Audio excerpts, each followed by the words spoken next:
morning, 2 Indonesian peacekeepers lost their lives in an explosion that hit a UNIFIL logistic convoy, destroying their vehicle near Bani Hayan in Sector East.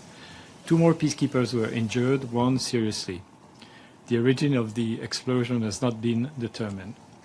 Yesterday, a peacekeeper of the Indonesian contingent was killed in an explosion inside the UNIFIL base in Et Taib, also in Sector East. Another peacekeeper was critically wounded and was evacuated to a hospital in Beirut. I express my deepest condolences to the families of the fallen peacekeepers and the government of Indonesia, and I wish a full recovery to those injured. We strongly condemn these unacceptable incidents, and peacekeepers must never be a target.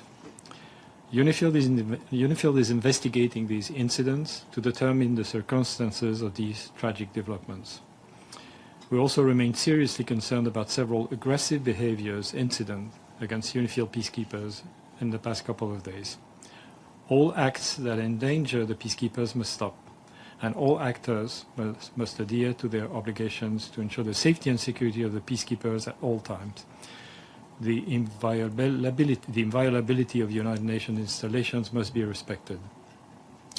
Our peacekeepers remain on the ground, carrying out Security Council mandated tasks in these extremely dangerous conditions. You can imagine that they are constrained in what they do, but they continue to do whatever is possible for them to do. The women and men of UNIFIL demonstrate utmost courage and commitment to advancing international peace and security far away from home, and of course we express our deepest appreciation to them. I reiterate the Secretary General's appeal to all sides to cease the fighting. Only the full implementation of Security Council Resolution 1701 by both parties will enable a long-term solution to the conflict.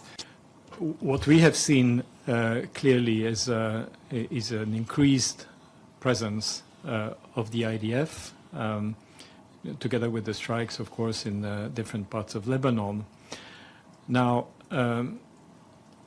it's difficult for me to speculate on the final intent because I cannot speak on behalf of the Israeli authorities, the IDF, certainly. I wouldn't pretend to do this, but based on what we're seeing, as well as several statements emanating from the Israeli authorities, and also the orders for evacuation of civilians, it certainly looks like we might end up with, I would call it an expanded buffer zone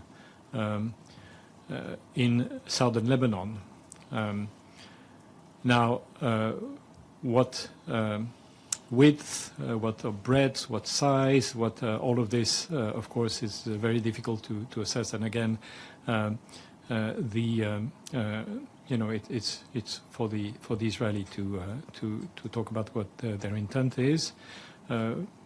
The level of destruction, of course, was already significant even before the beginning of hostilities. I mean, I toured the Blue Line in January, and as you know, I mean, there's really a string of devastated villages with, even at this moment, very few civilians left. The humanitarian consequences, of course, are dramatic, but I should point out that in the UNIFIL area of operation, UNIFIL has continued to the best of their ability, and given the constraint, again, as a result of the current sort of kinetic operation going on, but they have continued to conduct regularly operations for humanitarian assistance, particularly to support the population that are left in UNIFIL area of population. But obviously, it is very traumatic to our peacekeepers. It's a serious concern to all of us. The troop and police, and in that case, the troop contributing countries to UNIFIL have so far demonstrated a very strong level of commitment and unity. Of course, we will do everything possible so that this level of unity, commitment, preserving what I call a team UNIFIL, Secretariat, UNIFIL, and the troop contributing countries, that we preserve this unity of purpose. This is a Security Council mandated operation. We have a duty to stay. Of course, the ability to operate is constrained today, but the mandate remains, and also the perspective of ultimately reaching a political solution, which is the only way in which we believe, the Secretary General has repeated that time and again, and more recently in Lebanon, it's the only way in which a durable, sustainable solution can be found for Lebanon and the region. That the statement we issued yesterday, in which the Secretary General strongly condemned the incident that took place on Sunday that resulted in the death of an Indonesian peacekeeper serving with the UN Interim Peacekeeping Force in southern Lebanon, UNIFIL. Our colleagues who died in the line of duty yesterday was Cadet Farizal Rambi, and that took place in Taib. His colleague, Private Rico Pramudia, was seriously injured and is being treated in a hospital in Beirut.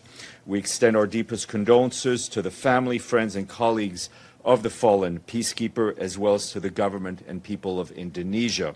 We also wish a full and swift recovery to the injured peacekeeper.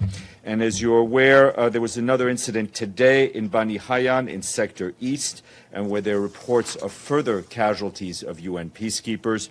At this point, we're seeking further information from our colleagues on the ground, who, as you can imagine, continue to do work in extremely challenging and dangerous conditions. Some of the injured were able to be extracted today, but we are not able to access the scene to extract 2 others due to the lack of security guarantees. Following coordination with the Lebanese and Israeli authorities, a team is on the way to the scene now. We will update you as soon as we have more information, but I know Jean-Pierre Lacroix will also have more information for you. As you know, UNIFIL peacekeepers have been the subject of aggressive behavior, intimidation, and threats, and this must stop immediately. This Saturday, a UNIFIL convoy traveling along a coastal road near our headquarters in Nakora in Sector West was subjected to 6 warning shots fired by IDF elements stationed nearby, resulting in some small arms impact on one of our vehicles. On their way back, a Merkava IDF tank fired its main gun with the shell exploding just 15 meters from a vehicle of UNIFIL's Quick Reaction Force convoy. The vehicle suffered minor damage but was able to continue its movement. Once again, the Secretary General calls on all to uphold their obligations under international law and to ensure the safety and security of UN personnel and property at all times. Attacks on peacekeepers, as we've been saying quite a bit, is a grave violation of international humanitarian law and of Security Council Resolution 1701 and may amount to war crimes. There will need to be accountability. We urge the parties to de-escalate and immediately and fully adhere to their obligations under Security Council Resolution 1701 and to avail themselves of the existing mechanisms. Once again, we stress that civilians, including humanitarian and healthcare workers and civilian infrastructure, must be protected at all times, a concern made even more urgent by announcement of expanded military operations in southern Lebanon by the Israeli government. We have, turning to Yemen, I can tell you that we have consistently warned of the risk of the spillover from the conflict in the Middle East, and we're gravely concerned by the Houthis' recent decision to engage in the regional war by launching military attacks against Israel. We urge the Houthis to refrain from any further involvement and instead engage in diplomatic and mediation efforts, particularly through the UN Special Envoy Hans Grunberg. Mr. Grunberg warned over the weekend this escalation risks drawing the country into the regional conflict, further complicating efforts to resolve the crisis in Yemen. Regarding the Secretary General's statement on the UNIFIL peacekeepers who were killed, it does note that the projectiles came from an unknown position, but that the peacekeepers were, quote, inside their position. So is this a case of being caught in the crossfire or directly targeted? I think all of these things will come out in investigations. I think Monsieur Lacroix will have more details. But what is clear is that the position of UN facilities is more than well known to the parties, and we also do deconfliction when we are moving our